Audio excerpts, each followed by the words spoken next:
Hello दीदी बहनी भैया, अपने यूट्यूब चैनल पर आप सबके स्वागत करते हैं।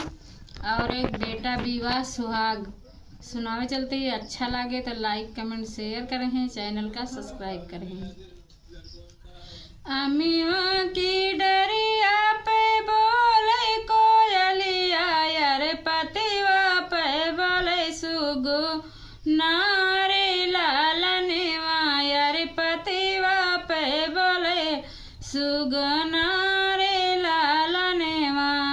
अम्मिवा की डरिया पे बोले कोयलिया, यार पतिवा पे बोले सुगना रे लालनवा, यार पतिवा पे बोले सुगना रे लालनवा। चौके पे बैठे हैं दुल्हे कावन रामा, दादा से आरजी करें, दादी से आरजी करें। चौके पे बैठे हैं दुल्हे कावन रामा, दादा से आरजी करें, दादी से आरजी करें। तनिया जी दे तू आशीर्वाद रे लालनवा, तनिया जी दे तू आशीर्वाद रे लालनवा।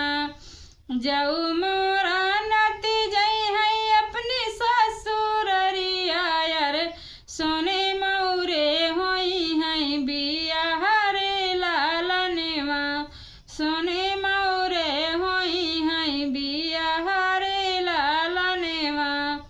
आंगने में बैठे हैं रसिया दूल्हे रामा, पापा से आरजी करें, मम्मी से आरजी करें।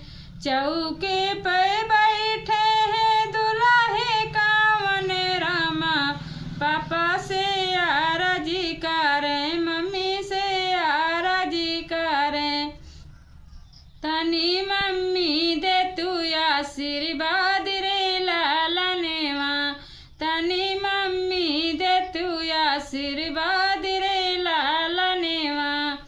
जाऊ मोरा बेटा जई है अपनी ससुररिया, यार सोने मौरे होई है बियाह रे लालनवा, यार सोने मौरे होई है बियाह रे लालनवा। अम्मिवा की डरिया पे बोलेला कोयलिया, यार पतिवा पे बोले सुगना रे लालनवा, अरे पतिवा पे बोले सुगना रे लालनवा। चौके पे बैठे हैं भैया कावन रामा, जीजा से आरजी करें, दीदी से आरजी करें। तनी दीदी दे तू आशीर्वाद रे लालनवा।